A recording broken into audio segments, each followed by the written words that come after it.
What is up, everybody? Welcome back to the City Life Project YouTube channel for yet another picks and predictions video.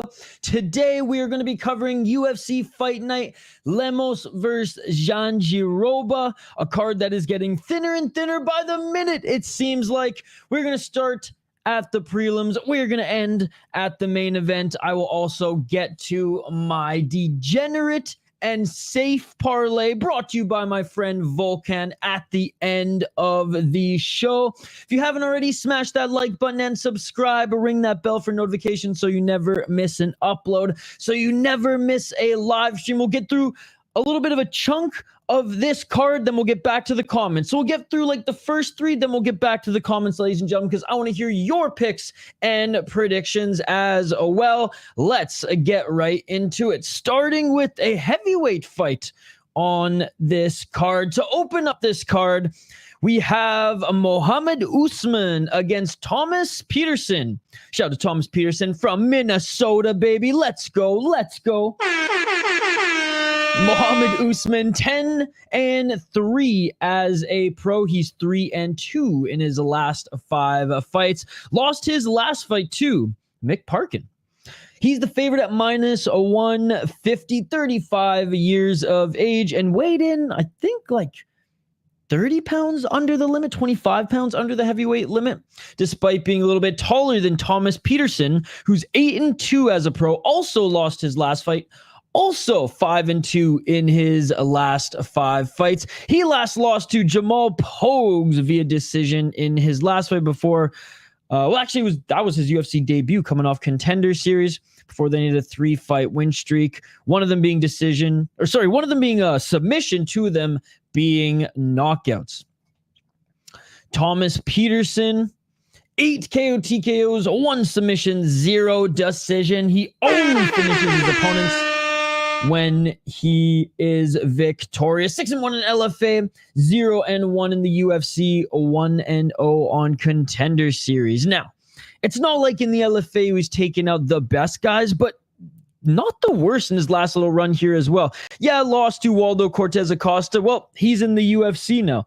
Lost to Jamal Pogues in the UFC. Yeah, these guys aren't very good. But in between that time and right before, beat an 8-4 guy, 2-3, whatever, 6-4, whatever. But Chandler Cole, again, not a bad opponent. Not a bad opponent. But overall, his record isn't anything special. I mean, he beats a 3-1 guy when he was 1-0.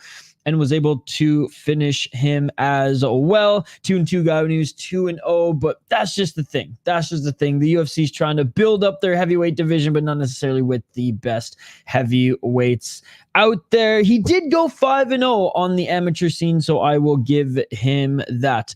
Mohammed Usman, like I said, 10-3 as a pro, 35 years of age, 4 KO TKO, 2 submission, 4 decisions, 3-1 in the UFC, 0-1 in the PFL. Lost to Mick Parkin, but Mick Parkin did what he does best, smother you up against the cage or on the ground. Mick Parkin out of Tom Aspinall and Phil DeFreeze camp. Before then, he beat Jake Collier, Junior Tafa, Zach Puaga. I mean, he really doesn't have that many notable wins in the UFC either, if we're going to be perfectly honest. Everyone keeps talking about his crazy knockout power, yet his opponent actually has more knockouts. What's up, Hoggy from home? What's up, Activate A? Good to see you.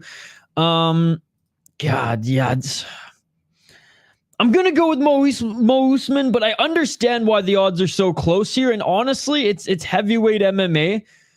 Thomas Peterson, who actually has more knockouts, who actually has more finishes, only finishes in his wins in pro mixed martial arts. I mean, it's not a bad underdog, but Mohammed Usman, he's probably just going to wrestle fuck him if he realizes he can't strike with this guy. So again, both ain't great. Rooting for the Minnesota boy. Both have power, but I haven't seen Peterson knock out any UFC level guys at all, ever.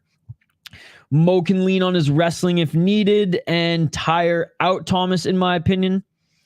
And yeah, praying for a Peterson KO.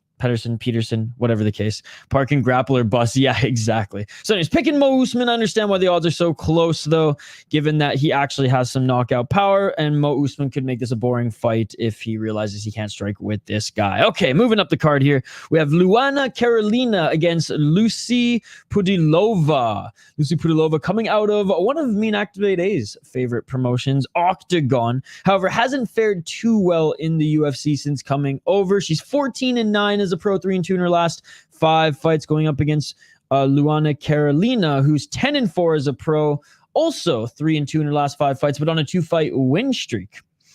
Let's take a look at Carolina here out of Brazil. She's 31 years of age, 3 KO, TKO, 1 submission, 6 decisions, 5-3 in the UFC, 1-0 in Contender Series. Beat the grappler Julia Stolialenko in her last fight. Was able to actually get her into a crucifix position and finish that fight in the 3rd round. Upon honestly beating her up and getting the better of her overall in the fight. Beat Ivana Petrovic, who was 6-0 coming into that one. Yeah, she lost to Joanne Wood. Yeah, she lost to Molly McCann, but has wins over Lupita Godinez. Has a win over Lupita Godinez as well.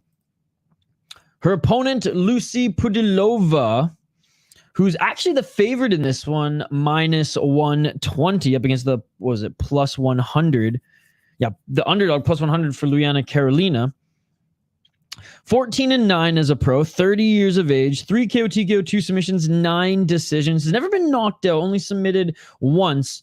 All other 8 of her losses have come via decision. 3-7 in the UFC, 5-1 in Octagon, and 3-0 in Gladiator Championship fighting. So came back to the UFC after going to Octagon upon leaving in 2020, upon being cut in 2020. She went on a good little run there in Octagon, mind you, not beating necessarily the best opponents. Split decision against a 4-2 guy when you're 9-6. You want to put together better wins than that. But she did afterwards, beating a 5-3 gal, 8-4 and 13-5. Yanana Wu when she came back to the UFC, but again, that's not like the most notable opponent. Lost to Jocelyn Edwards and Aline Perez. I'm going with Luana Carolina in this one.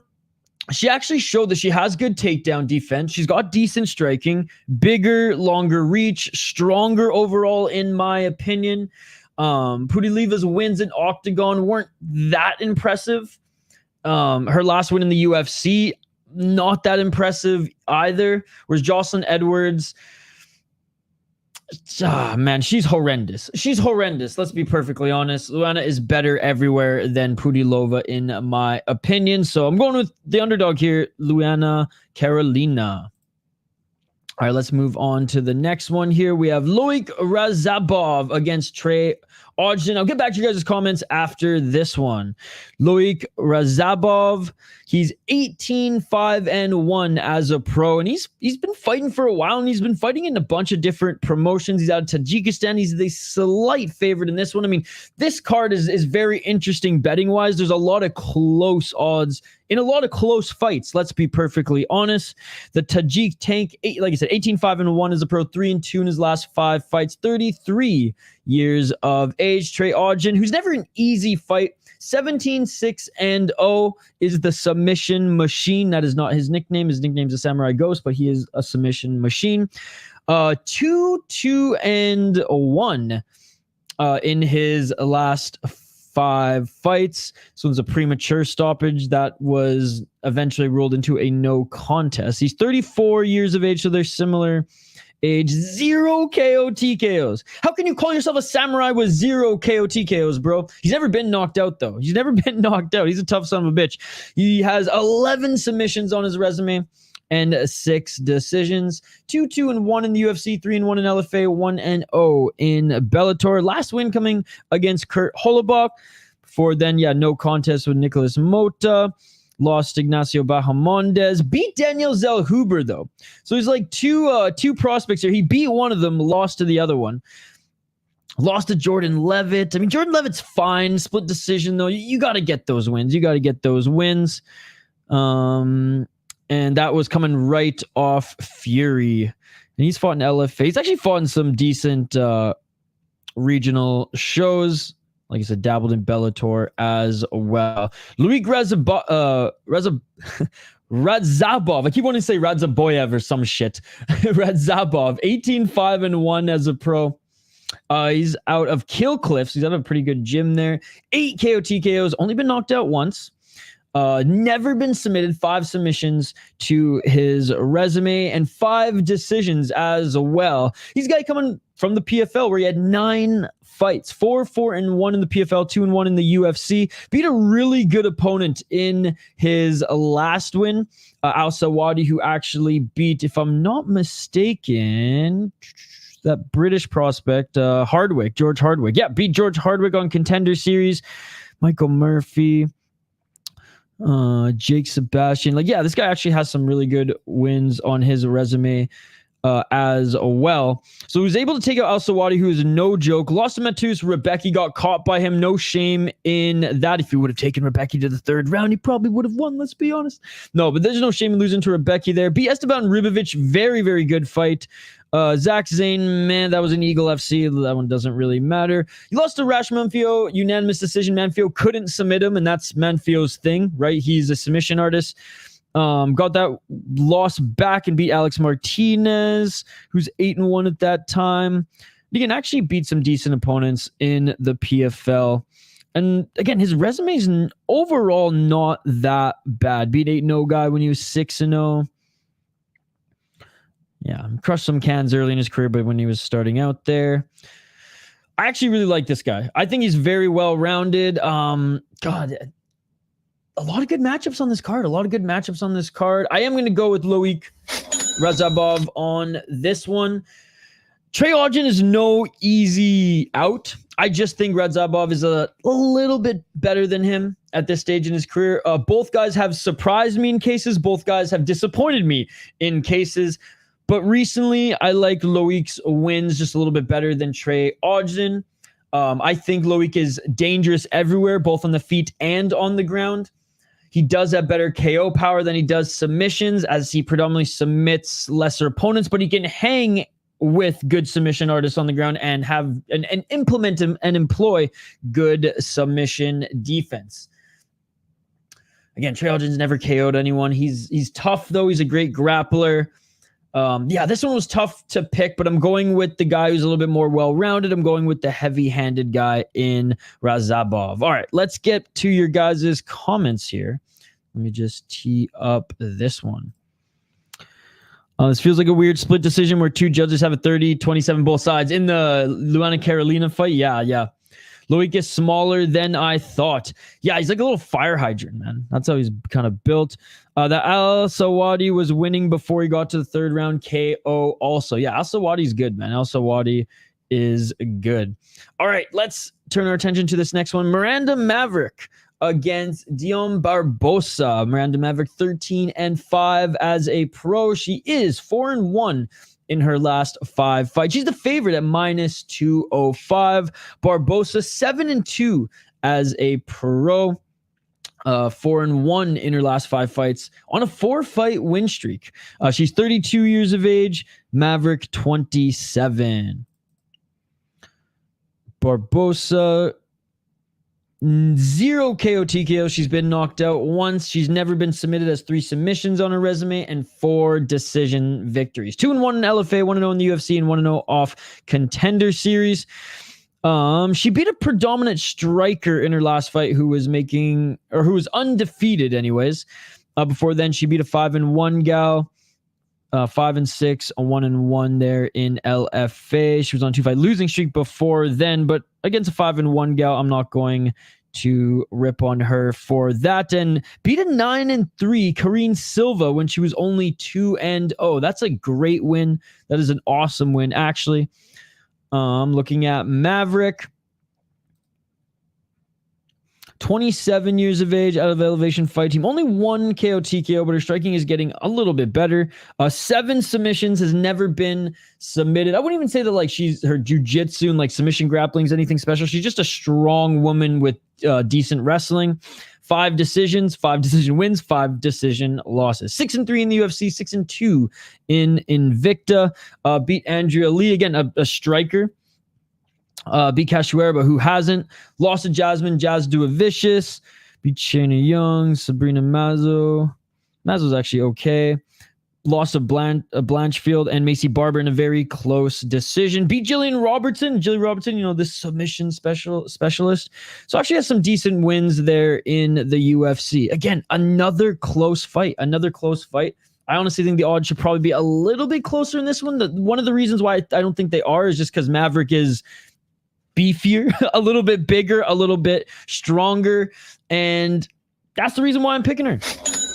I think she's a very strong wrestler, good grappler, but not as good of a submission artist as I think a lot of people think. I do like Barbosa's like jiu-jitsu a little bit better. Actually, a lot better, but I think she just might be overpowering just in the straight wrestling just to get into those positions. Maverick or Barbosa wasn't super dominant against a pure striker in her last fight. Actually, like it wasn't as easy as I thought it was going to be for Barbosa. Having said that, Maverick's last fight wasn't very easy for her as well.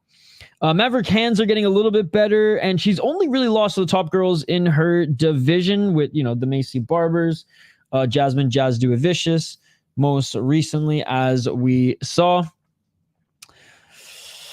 Close fights, but she's never been finished by those last 3 losses that she obtained as well. They've all gone to decision. I think she's a stronger wrestler, not necessarily as good of just a straight like jiu-jitsu style grappler, but I do think her striking is a little bit better, but I mean, that's not really saying much because neither of them really lean on their striking much at all, but I do think her strength will be the factor in this one. So I am going with Miranda Maverick, but don't count out Dione Barbosa. All right. Up the card here, we have Brian Kelleher against Cody Gibson. What a card, ladies and gentlemen. What a card. Brian Kelleher, 24-15-0.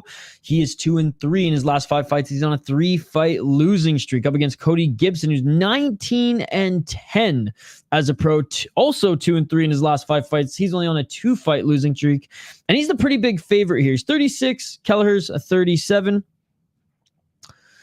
Let's take a look at Gibson here. Never been knocked out. 7 KO TKOs, never been knocked out. 4 submissions, 8 decision. He has been submitted 4 times. 1-5 in the UFC, 1-0 in LFA. Lost to Miles Johns in his last fight. Miles Johns didn't finish him. Lost to Brad Katona. Brad Katona can't finish anybody. Before then, he was on the Ultimate Fighter season 31, where he did get 2 first-round finishes, 1 knockout, 1 arm triangle choke, but comes back to the UFC, and it's just like, okay, can't get it going again.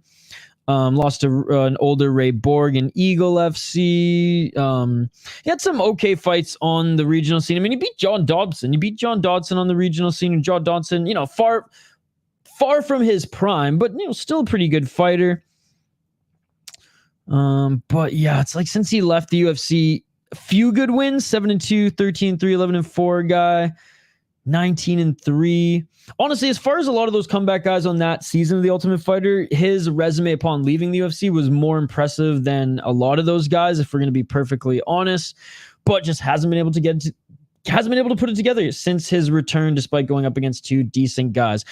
Brian Kelleher, though, on the other hand, man, it just seems like Kelleher, who is historically really fun to watch, is just being held together by glue these days, man. He's gone through a ton of surgeries. He has been inactive leading up to this year anyways, as he was knocked out by Cody Garbrandt, I believe, like only 6 months ago. 8 KO TKO, 10 submission, 6 decision. Oh, I know, Matt. I know. We talked about that on the last stream. Good to see you, man. 8 KO TKO, 10 submission, 6 decisions. He's been only knocked out twice, but that last one was tough.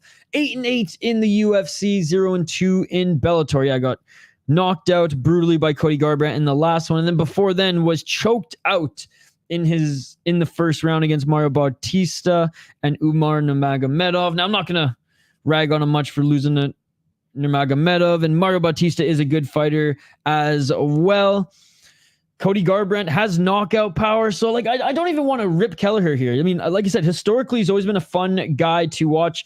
He's just getting a little bit older. He just faced a lot of injuries, and I mean, who the fuck is this guy? Mr. Son of Fire over here, and Kevin Krumer's last 2 wins. Like, I mean,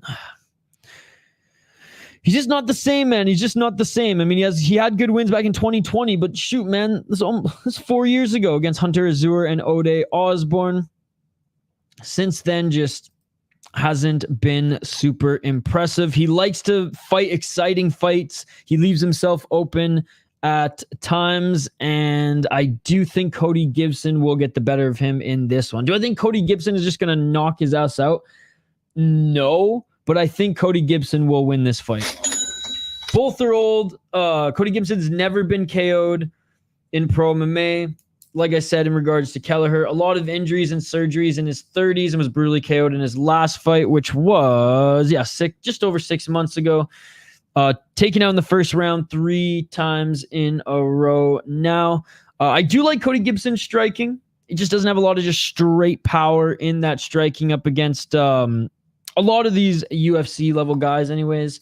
But he did show he had power on tough, but they were against scrubs for the most part. So anyways, going Cody Gibson on this one. Brian Kelleher, I think he's done, whereas Cody Gibson might have like a couple fights left in him. I'll get back to you guys' comments after this next one. All right. Hyder Amil against Yong Lee. By default, this has become the most interesting and exciting fight on the card, ladies and gentlemen. Yup. And I'm not even lying. I'm not being facetious. By default, by process of elimination, this is now the most interesting and exciting fight on the card. We have undefeated Hyder Amil, who's 9-0 as a pro, ladies and gentlemen, up against Yong Lee, who's 11-1, each 5-0 in their last 5 fights, obviously with the undefeated Amil. What's up, Curtis Clark? Good to see you. Amil is the underdog at plus 155. He's 34 years of age up against the 28-year-old. That is right. Yong Lee is only 28 years of age. Man, has more reach, standing a little bit taller than him. And I mean, he's a big 145er. Look at this gym logo. That's just crazy, man.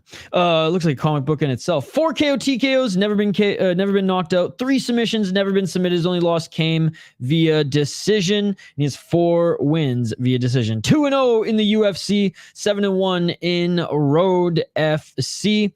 His win against Blake Wilder was really good. Before then, he had a split decision against Yiza, who's actually pretty good. Yiza the RZA. 22-3. Before then, he beat guys who had good records on Road FC, which Road FC is Korea's top promotion. So he was developing in Korea's top promotion. He wasn't freaking like in Woolen Fang or some shit like that. But if you look at like how this guy's done since, not that great. If you look at how this guy's done since, a little bit better.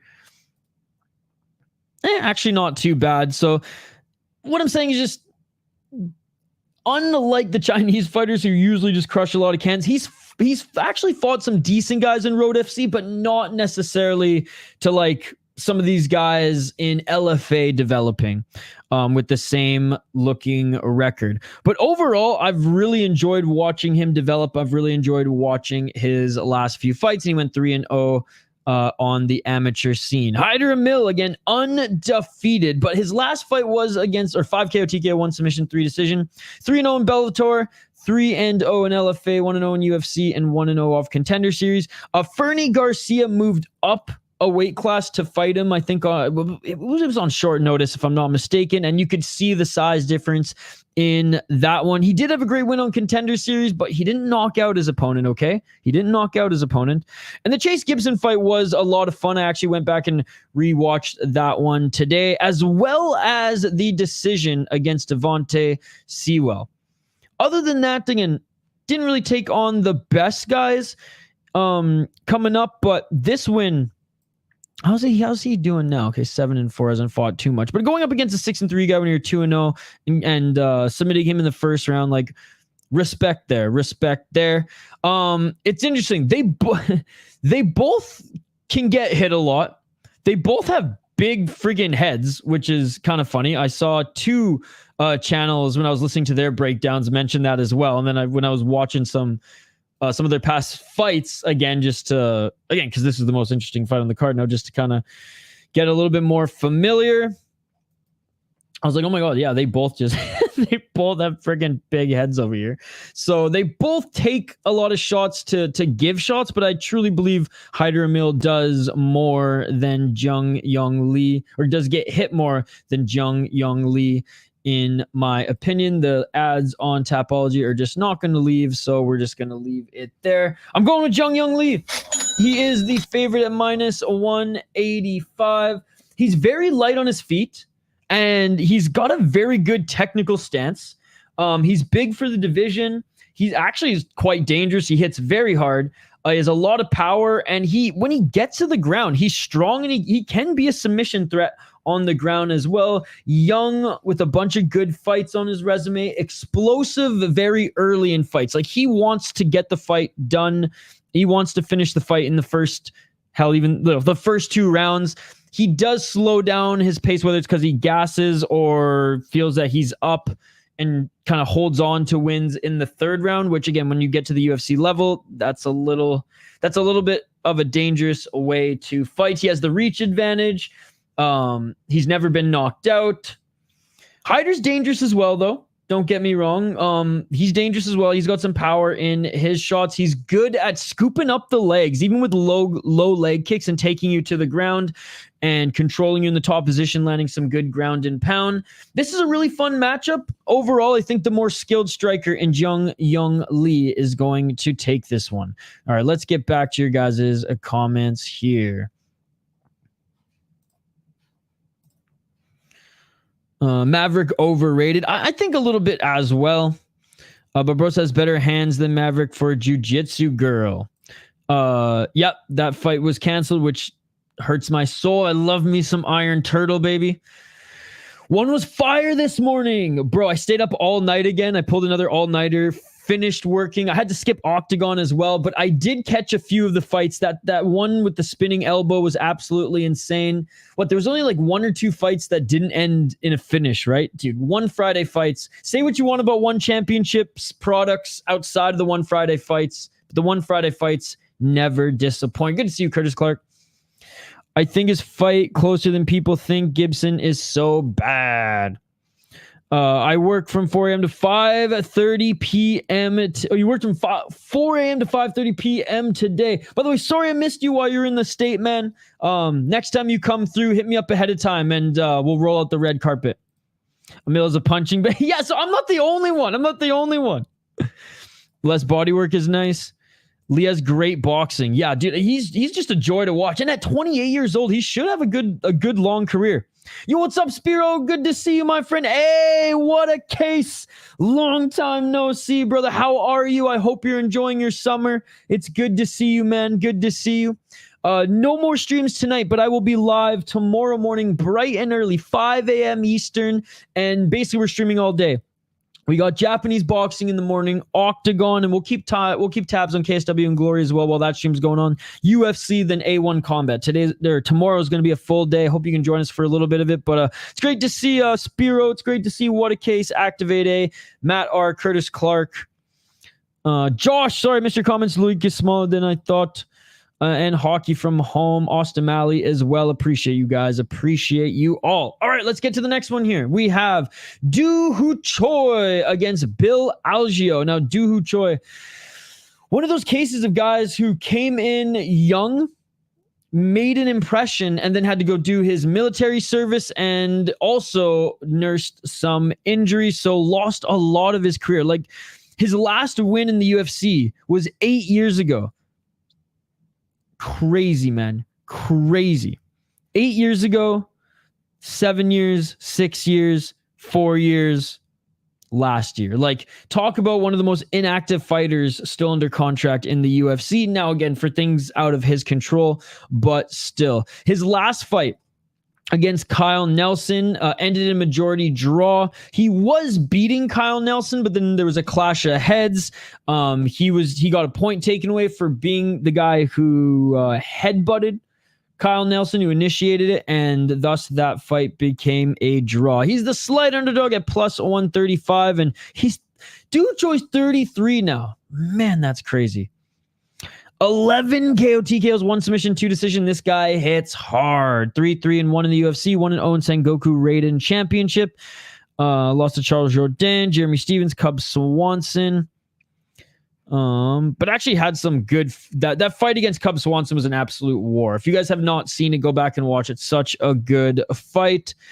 Beat Thiago Tavares and some 14-5 guy when he was in the UFC, but that was 2015, 2016. It doesn't matter. It doesn't matter. He looked good against Kyle Nelson, and boy, does he have a test against Bill Algeo, who's 18-8 as a pro. 3-2 in his last 5 fights, 35 years of age. I always think Algeo's a little bit younger, but no, he's been around for a while now. Don't let his record fool you. This guy is very crafty and very fun to watch. 4 KO TKOs, 7 submissions, 7 decisions. Got knocked out for the first time in the first round in his last fight too. Drum roll. Kyle freaking Nelson, ladies and gentlemen. Oh, Canada, baby. Just, oh, the irony. Oh, the underlying storyline going into this one. 7 submission, 7 decision, 5-4 in the UFC, 1-0 in the World Series of Fighting, 0-1 on Contender Series. That is right. Kyle Nelson knocked him the fuck out in his last fight. What's up, Ilcat? Good to see you. Before then, had a good win against Alexander Hernandez, TJ Brown, Herbert Burns, Joanderson Brito. This is the one to highlight, though, man, because Joanderson Brito only has 3 losses. He only had 2 going into that fight, and he is a motherfucker. He is a very, very good fighter. So this is like one of his best wins in the UFC. Hey, beating Spike Carlisle is no joke as well. I know that was back in 2020, but still, Spike Carlisle still went on to make some noise in Bellator and now rising. Yes, Ilcat, yes, I did. Everyone keeps asking me that. Like I didn't do prep for the show, brother. Like I didn't do prep for the show. Come on. Anyways, Bill Algeo, a very unique fighter to prepare for. This is like a hard-hitting, either push forward straight puncher or step back counter striker against a guy who has really good jiu-jitsu, against a guy who, despite being lanky, actually has some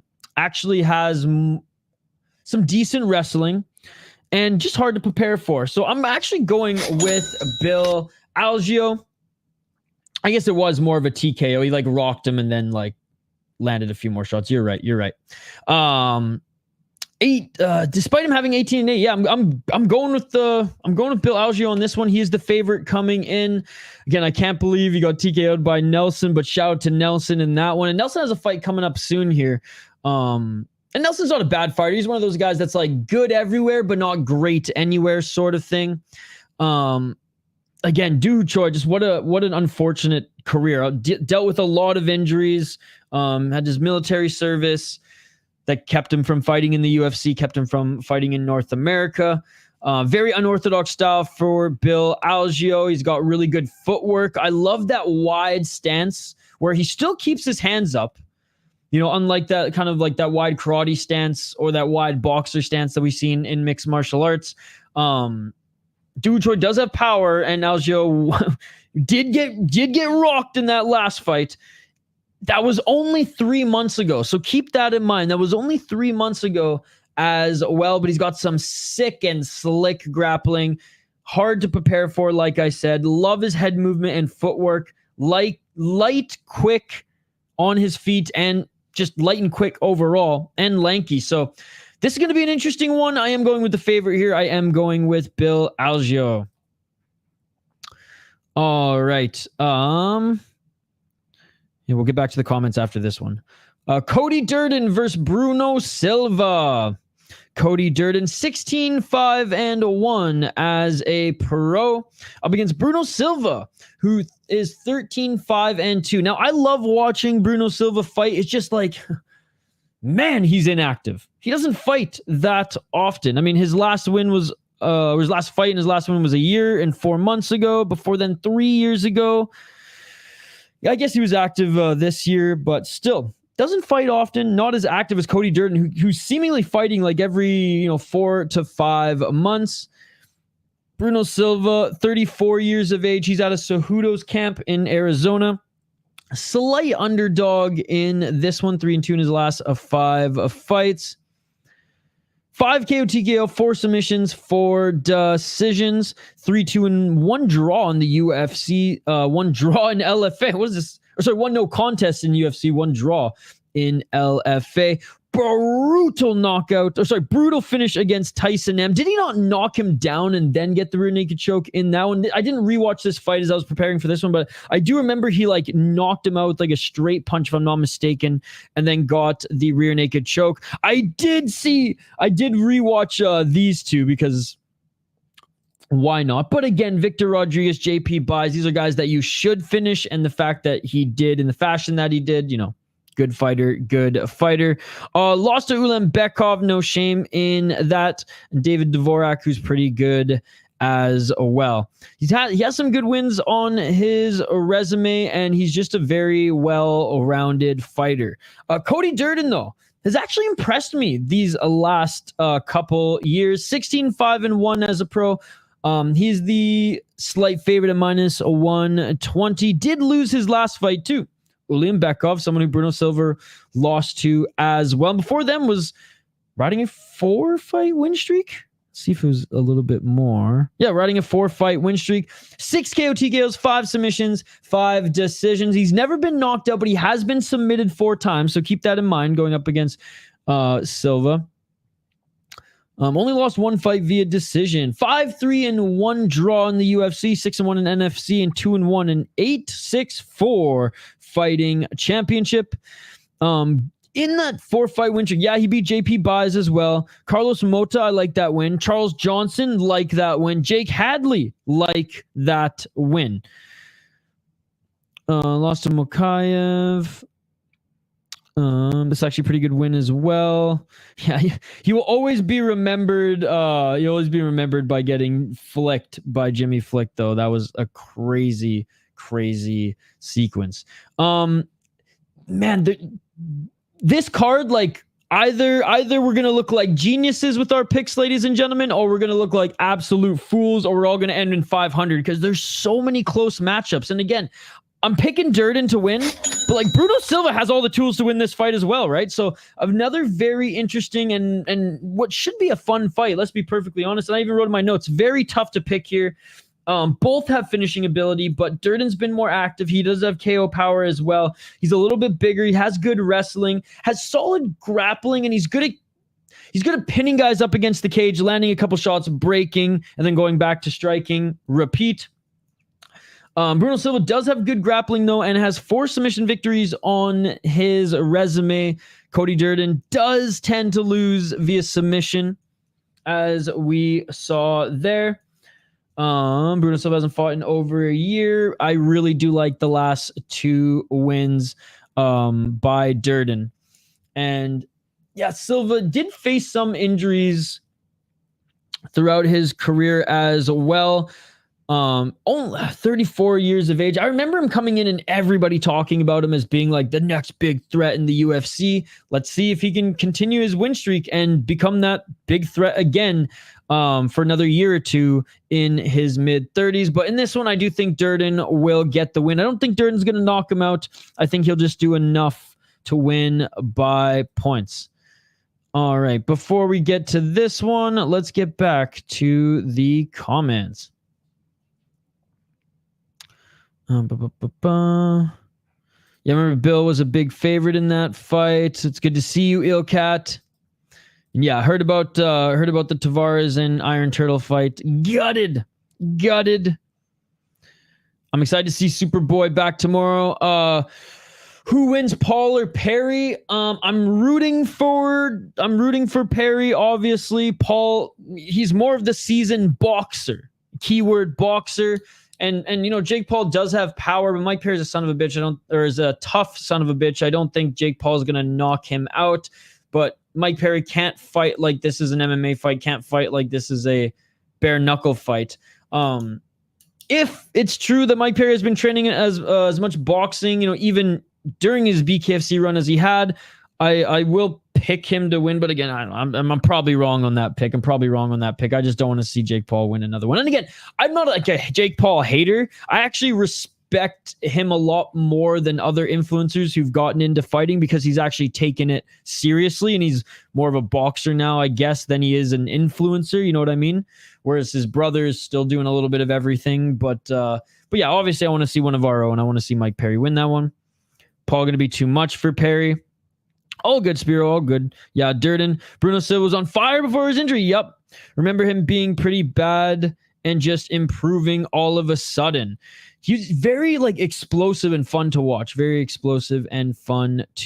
Oh yeah, not to mention that Paul is a lot bigger than Perry as well. All right, let's continue, guys, and keep the comments coming. I know this is we have a smaller crowd in this one. There's like so many channels that are streaming right now as well, but I appreciate you guys giving me a little bit of your time. And this is like a card that no one really cares about. So anyways, Kurt Holobaugh against Kaynan Kruschewsky. Now, I actually went back and watched a few of Kruschewsky's fights because for some reason I was like, I know he's good.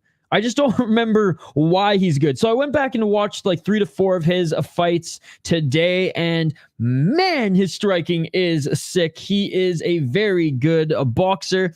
15-2-0 as a pro. He is 4-1 in his last 5 fights. He did lose his last fight, but if I'm not mistaken, it was at a catchweight and short notice. There was some fuckery in that one. And Elvis Brenner is a dangerous fighter. Elvis Brenner ended up beating him in that one. 4 KO TKO has been his only losses have come via knockout, which is like a little concerning. But again, you watch his fights and it's understandable. This guy loves to stand and bang. Despite him having 9 submissions, he loves to stand there, especially in the first round, and challenge you to throw hands. 2 decisions as well. 0-1 in the UFC, 1-0 in LFA, and 1-0 in Contender Series, especially his LFA fight. It was a beautiful display of striking in that one.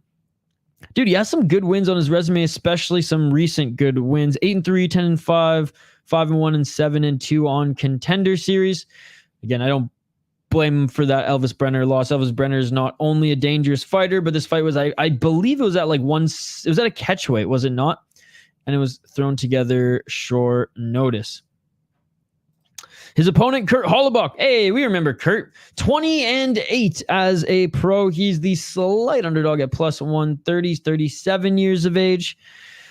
3-2 in his last 5 fights. He did lose his last fight to Trey Algeo. There's a lot of guys on this card who fought each other before, I found. 7 KO TKOs, 10 submissions, 3 decisions. Only been knocked out once. Only been submitted once. 1-5 in the UFC though. 0-1 in Strikeforce, and 1 no contest on Contender Series. Beat Austin Hubbard in his fight back in the UFC after going through the Ultimate Fighter season 31 as well, where he got a knockout and a submission, much like his other Ultimate Fighter 32 counterpart that's on this card. Upon losing out in the UFC and getting cut, I mean, he lost to good opponents. Let's be perfectly honest. Lost to Ronnie Barcelos, lost to Shane Burgos, lost to Thiago Moises. I don't really blame him in that, but he lost to 3 in a row, so the UFC cut. Went to XFC, beat a 19-5 guy. I mean, that's not too bad. 19-9. All right, now you're kind of entering sus territory. But hey, he got 2 wins on the regional scene, was invited back to the UFC. I'm going with Kruschewsky in this one. He's a big guy with long ass reach. He's a gangly ass motherfucker, dude. And his boxing technique is very, very nice. And clearly he can grapple. Clearly he has some jiu-jitsu as well. He's a dangerous finisher. He's well-rounded. Only lost to to a good UFC fighter in his recent run. Obviously, Kurt Holobaugh getting old. Ogden handedly beat him. Didn't knock him out, didn't submit him, but handedly beat him. Again, I just really love the striking of Kruschewsky despite him having a ton of submissions. I love how quick his hands are. I love his technique. And 33 years of age. He's been fighting for a little while now. 17 fights under his pro MMA belt. But I think he's just entered his prime and has his best years now. So I'm going for Kaynan Kruschewsky. That is my pick. What's up in the ground? Good to see you. Okay, I'm going to get through two. We're going to get through the rest of the card, then I'll get back to your guys' comments, all right? But keep the comments coming. Keep the comments coming. All right, Steve Garcia against Seung Choi. Seung Choi, 11-6 as a pro. He is 2-3 in his last 5 fights. He's the underdog at plus 120. Going up against Steve Mean Machine Garcia, who's not menacing in stature, but man, this guy's last 3 fights have been very exciting to watch. He's the favorite at minus 145. He is 4-1 in his last 5 fights, and he's on a 3-fight win streak where he's knocked out. Oh, thank you for the donation in the granite. Thank you, buddy. Appreciate you. Thank you. It's good to see you, Matt W, as well. Oh man, you're a beauty. You're a beauty. Thank you so much, brother. It's good to see you, Matt. As always, like I said, I'll get back to you guys' comments, and we'll shoot the breeze with you guys for a little bit in the chat after this. But Steve Garcia, I know there's not a big crowd here today, so I see your comments coming in. Steve Garcia, 3 straight first round knockouts. Love to see it. Well, TKOs. Love to see it. Love to see it. 32 years of age, training out of Albuquerque, training out of Jackson and Wink. 12 TKOs, 0 submissions, 3 decisions, 5-2 in Bellator, 4-2 in the UFC, 1-0 in LFA, and 1-0 off Contender Series. Great win against Costa in his last fight. Nguyen Becky, Chase Hooper. Lost to an 8-1 guy in his not even in his UFC debut. Beat Charlie Ontiveros. And his last win on the regional scene was against Chepe Marsical, who's actually pretty good. He's a little bit of a wild fighter who relies on just like how tough he is versus having a lot of technique, but he was able to put him out, and he's not easy to put out. Seung Choi, 31 years of age, big boy for the division. He cuts a lot of weight. 6 KO TKOs. He's got some power as well. 0 submissions, 5 decisions. He's been knocked out twice, been submitted twice, lost 2 times via decision. 4-5 in the UFC, 5-1 in Top Fighting Championship. Beat Jarno Aarons in his last fight. Who the fuck is that guy? Yeah, who the fuck is that guy? Lost to Trezano, lost to Josh Holobaugh, lost to Alex Caceres. And the Holobaugh fight was a split decision, but he lost in the first round to Trezano, lost in the second round to Caceres. He beat Julian Erosa, though, and beat Yusuf Zalal. Yeah, lost to Evloev, Gavin Tucker. I mean, he's a very interesting fighter because, like, you can tell that he's got a lot of skill. You can tell that he's a very good and well-rounded MMA fighter. He just doesn't put it all together in fights. And recently we've seen that he's been pretty chinny. Whether he gets just straight KO TKO'd in the fight or knocked down a lot in the fight, I don't think any of them are going to try to grapple. I think they're going to meet in the middle. They're going to throw hands, and I do think Steve Garcia is going to finish Seung Choi. Yeah, like I said here, he's chinny. Even if he doesn't get just straight up knocked out, he does get dropped quite a bit. And from like straight jabs and stuff, cuts a lot of weight. He's technical, though, and looks really good in moments and has a lot of power. So he's not missing really anything from his game. But overall, I do like Steve Garcia better, and he hits damn hard. Steve Garcia is hard to finish as well. His last win in LFA and his last 3 wins in the UFC, all against tough guys to beat. He's durable. He's powerful. But speaking of powerful, like I said, Seung Choi, very powerful in his own right. And I doubt that Seung Choi gets out-wrestled at all in this one. I think this one is going to primarily stay on the feet. And I think Steve Garcia is going to win. Unfortunately, this fight fizzled out right before I was streaming boxing earlier today. Right before I started my stream today, I saw Jung Park. I saw the Iron Turtle weigh in, but apparently was pulled from the doctors due to some complications. So we will not see this fight on this card. So we go right to the main event. Amanda Lemos versus Virna Jandiroba. And I always forget that these gals are fighting at 115. For some reason, I thought Lemos was 125. But then I get reminded, then I remind myself, no, I'm thinking of Santos, the girl who fought Shevchenko and who's now in PFL. I don't know why I got her and Lemos mixed up. But anyways, Amanda Lemos versus Virna Jandiroba. Another close fight here. I mean, this is the card of close fights, because I think like the biggest favorite on the card is what? Freaking Cody Gibson and Miranda Maverick? Shit's wild, dude. Shit's wild. And I've only picked 2 underdogs on this card. And the second underdog I'm picking is Amanda Lemos. God, I'm scared to pick her. I'm fucking scared to pick her, guys. And I'll tell you why in a moment. 14-3-1 for Amanda Lemos. Both of them are getting older, 37, 36 respectively. 8 KO, TKO, 3 submissions, 3 decisions. 8-3 in the UFC, 3-0-1 in Jungle Fight. Beat Mackenzie Dern in her last fight. Challenged Weili Zhang in the fight before for the title. And for the most part, we saw the wrestling of Weili Zhang improve tremendously and actually expose some of the grappling of Amanda Lemos, as I believe it was like over 12, 13 minutes of control time for Weili Zhang. Not to say that Lemos didn't have her moments. I believe in the 4th round, she was able to finally get things going a little bit. But for the most part, Weili Zhang absolutely dominated her in that fight. She had a good win against Marina Rodriguez. I don't think Marina Rodriguez is that bad. An easy win against Michelle Waterson Gomez. This one was crazy. I remember watching this and just like being like, what the fuck? Jessica Andrade with that standing savage arm triangle choke. Beat Angela Hill, who again on the feet is not an easy opponent even at this stage in her career. And before then was on a very good streak as well.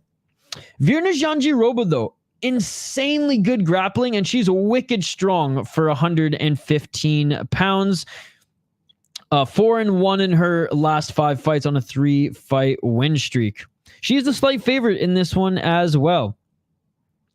1 KO, TKO, 13 submissions, ladies and gentlemen. She's never been knocked out. She's never been submitted. 3 decisions. 6-3 in the UFC, 3-0 in Invicta.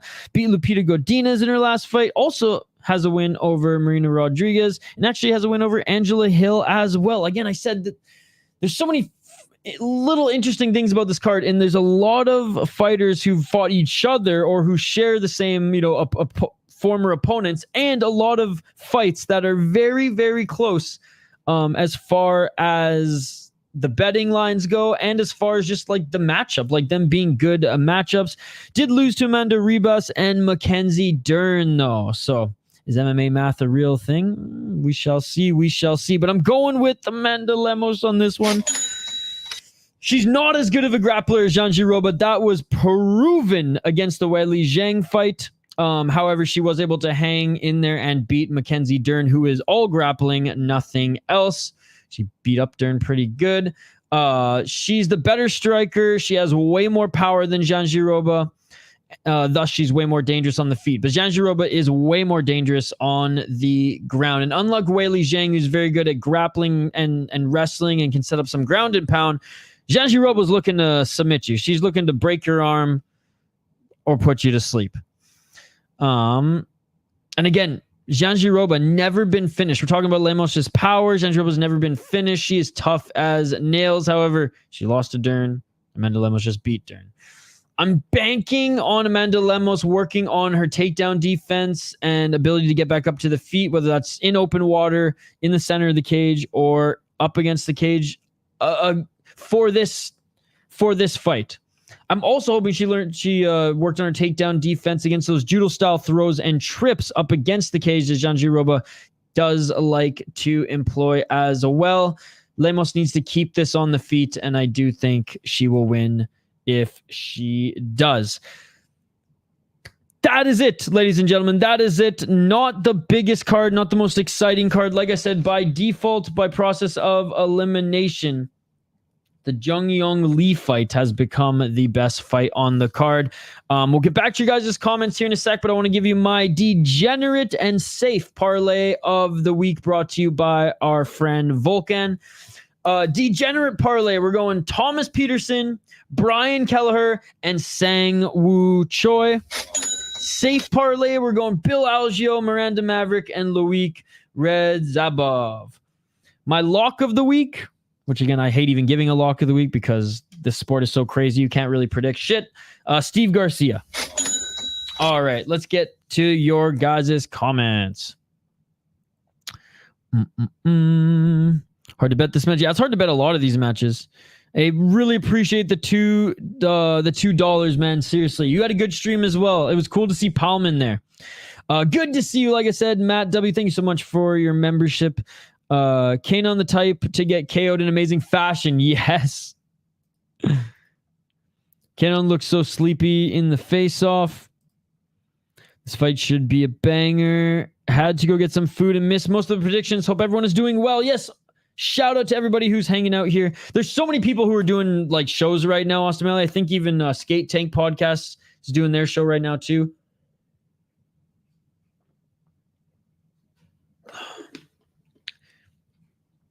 Garcia's opponents looked big and mean. Made me nervous betting on Garcia. No, not the Coleman. I know, Matt. Barbosa big too. She could upset. Hot take, I want fighters to keep having weight cut problems till we move to the system one uses with hydration tests. Maverick is your safe parlay, bro, when Barbosa is that big. Cage Wars is a great betting card. I parlayed Maverick too, but I wouldn't say she's safe. Well, I mean, I could have... the way I do my safe... I mean, my safe and degenerate parlay, I mean, take them with a grain of salt, right? I don't like picking... So say like Thomas Peterson, or like say Brian Kelleher, for example, in that one. I probably should have put his opponent in the safe parlay, but I don't like doing that. I don't like doing that. I try to get separate fighters for all of them, or separate like matchups for all of them, right? So yeah, I'm putting Maverick in the safe one here. I'm putting Maverick in the safe one here, but like, I mean, I can change it up. Who do you think I should put in instead? Who do you think I should put in instead? I'm all ears. I'm all ears. Because like, yeah, I kind of want to, I guess like you could put Cody Durden in, but is he really that safe against Bruno Silva? I don't think so. Could I put Kruschewsky in? Perhaps. Is he that much more safe against Kurt Holobaugh, who doesn't, get finished that easy? I mean, that's what I'm saying. This card, it's so tough. It's so tough. This is my breakdown. Who gives a fuck? There's my breakdown for you, buddy. There's my breakdown. Now, honestly, in all seriousness, I'm very apathetic on those type of fights. I went over it earlier already, but what I will say is I'm rooting for Mike Perry. I don't think him being undersized and his MMA style striking, nor his BKFC style striking, is going to necessarily do him any favors in this fight. What his biggest skill is in any combat sports is how tough he is and just that brawler mentality. Technique-wise, Jake Paul is boxing. He's training boxing. He has been fighting in boxing overall, so his technique will probably look better. He'll probably land some better power shots. So I think he knocks out Mike Perry? No. Do I think Perry will leave himself open to be hit with some big like hooks? Yes.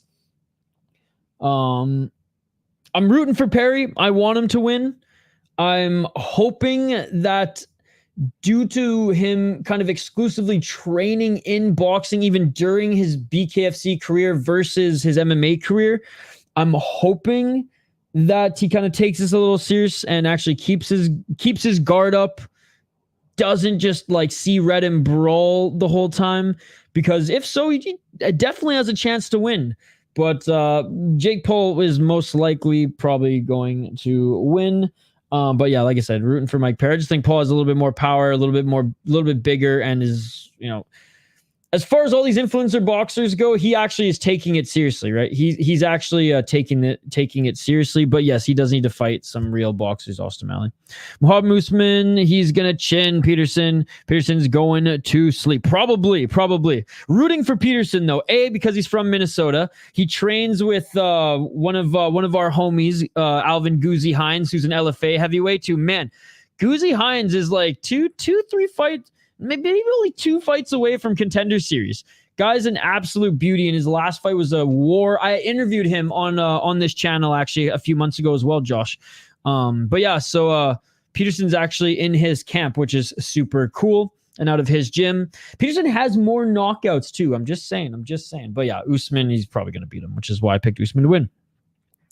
Jake decision plus 200 and fight to go the distance plus 110 is what I like. Ooh. Seems like a nice money-making system, though. Fight MMA guys in boxing. Oh, absolutely. And he's actually doing more boxing. He's now known more as like Jake Paul the boxer than he ever was Jake Paul the Disney star, Jake Paul the YouTuber. So, I mean, like I said, respect in that front. It's cooler that he's taking a combat sport seriously than his brother on like the wrestling side, and just like his brother not really taking boxing seriously either. Not to mention all these other YouTubers, fucking FouseyTube and all these other guys who, like, let's be honest, fucking Sneeko and shit, who like, you guys ain't fucking boxers, right?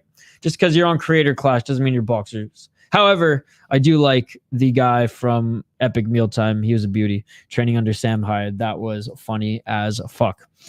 Anyways, guys, that is going to do it for the picks and predictions video. I know it was a small crowd here today. I appreciate those who hung around. I will quickly go over my schedule for tomorrow, and then, yeah, I'm getting an early sleep. No joke. I'm like going to go for a run.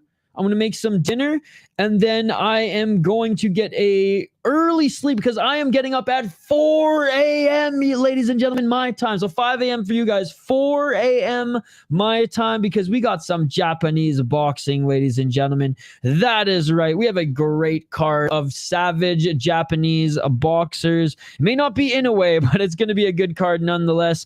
Nakatani versus Astrolabio, and there's some good fights on this card. So we're starting off the day 5 a.m. Eastern tomorrow, ladies and gentlemen. It's a beautiful thing. Then we got Octagon at noon Eastern. I will also keep tabs on Glory and KSW throughout that show. Then we're going to hop over to UFC. Then after that, we are going to be watching what's left of Uriah Faber's A1 Combat. Fury FC 94, yeah, it's back. It is back on Sunday, ladies and gentlemen, and I am so excited. We are going to stream the whole thing.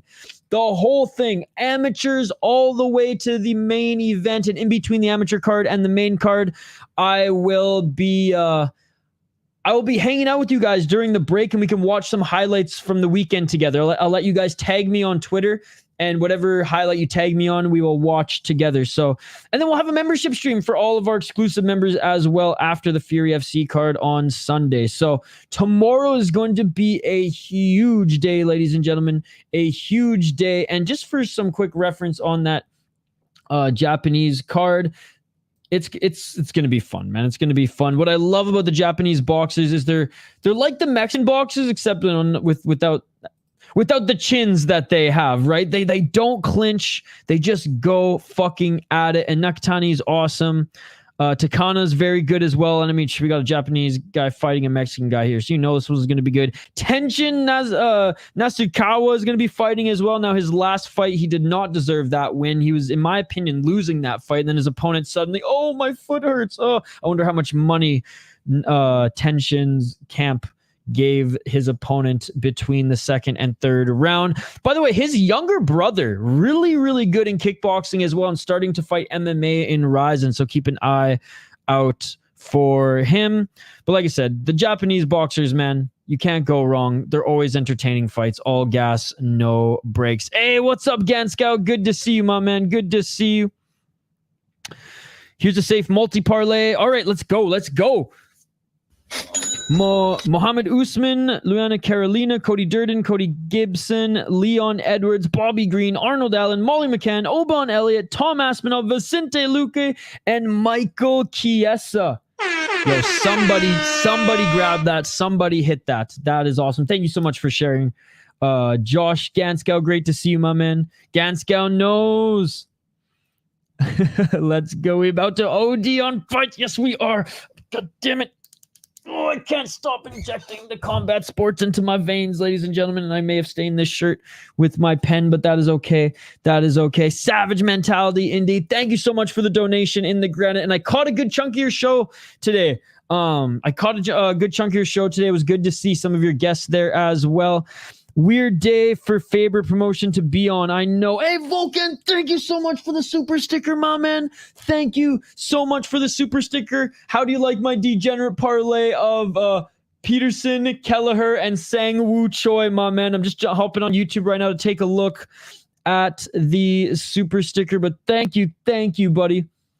I mean, Vulcan's the one who keeps me in check every week. Isha, when's the prediction video coming out? And I'm like, I'm doing it. Don't worry. Thank you so much, buddy, for the fist bump. Thank you. Leon Edwards. Headshot dead. Headshot dead.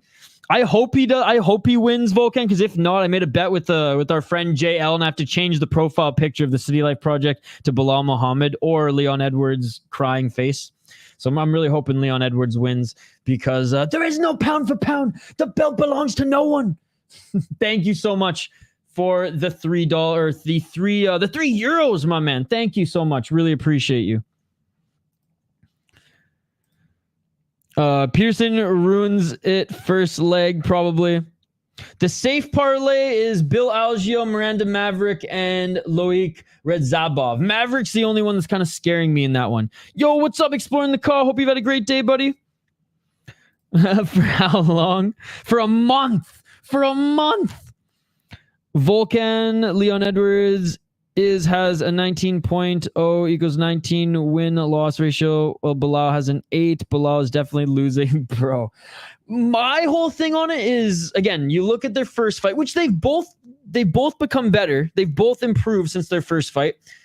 Leon was doing better in their first fight. And what type of fighters has Leon been fighting since? Wrestlers. If Leon was only really fighting strikers since, then I'd be like, okay, this is going to be his first big test. But I mean, like, fought Usman twice, fought Colby. Now, those guys were older, don't get me wrong.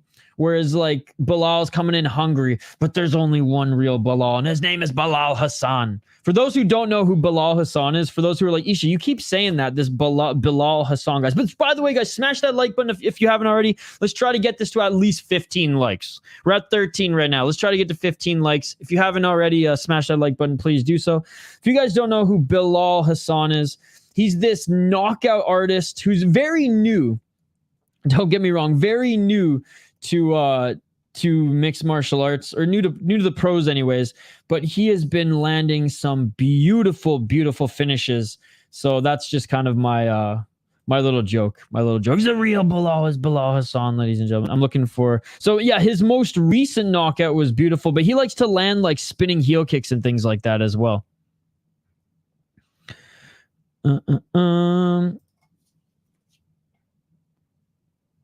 Yeah, dude, look at this kid. The real Bilal. The real Bilal.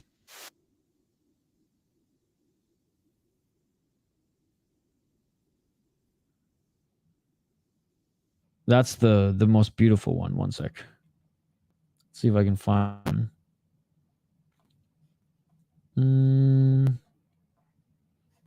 Oh, come on. It's got to be on Twitter. It's got to be on Twitter. And yeah, and you know what's crazy is Money Moicano called both of his last 2 fights, which was really cool to see. Yeah, Money Moicano's with John Morgan. Dude, this fucking finish, man. Look at this shit. Boom! Oh my goodness. Oh my God. And then proceeds to do the moonwalk.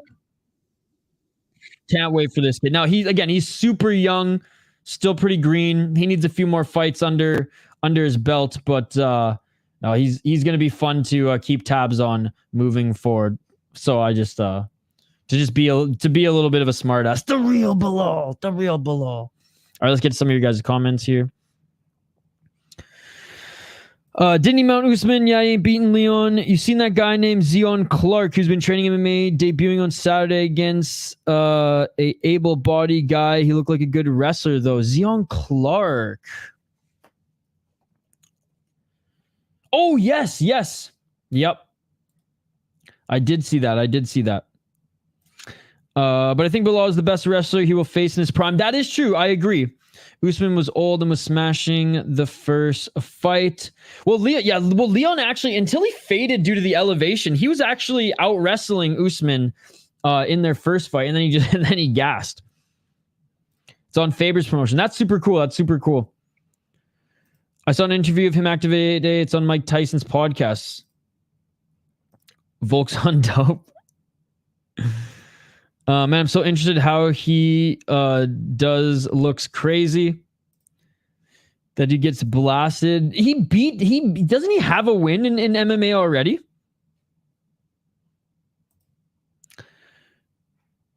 Yeah, Park reported Zion Clark is the Geo dude guy. Yep. Guy can't stay. The one thing I'll say, I love the superior rule set. Keep that guy away from the superior rule set. Keep that guy away from Japan, ladies and gentlemen, because he will literally be used as a soccer ball. And I don't mean any disrespect. I mean, you all are thinking it. I'm just saying it. I wonder if there's some sort of like rule, like special rule set. But yeah, just keep him away from Japan. That's all I'm going to say. Keep him away from Japan. Look, Volkan's not the only one who's high on Bilal as well. And I think I don't think that he has a good point. Like, this is the best wrestler in a long time that Leon is going to be facing. However, I just still think that Leon is good enough to get it done. But we shall see. It's gonna be a fun match. It's gonna be a fun fight. I think a lot of us have been waiting for it to just see, okay, is this really good striker, the champion in Leon Edwards, actually able to beat a not old... It's just funny because when he fought Usman both times, everyone's like, oh, there's no way he's gonna beat Usman. And then now it's like, oh, well, Usman was old. Colby, it's whatever. I don't think anyone thought that Colby was going to beat him. But Bilal's is the next best wrestler up. And if when Leon beats Bilal, like, give Bilal Leon a striker, for God's sakes. But anyways, guys, that is going to do it. That is going to do it for these picks and predictions. I really appreciate all of you in the live chat. Thank you guys so much for giving me some of your time. Big shout out to In the Granite. Big shout out to Volkan for the donations. It's all good, Volkan. We're wrapping it up right now. Thank you so much for hanging out. Guys, see you tomorrow morning for the Japanese boxing. See you tomorrow for Octagon. See you for UFC and A1 Combat. It is a full day of fights. You all are amazing. I appreciate you all. Smash that like button and subscribe. And always remember, it's Herb Dean's fault. It's Herb Dean's fault. See you tomorrow, guys. Peace. Yeah.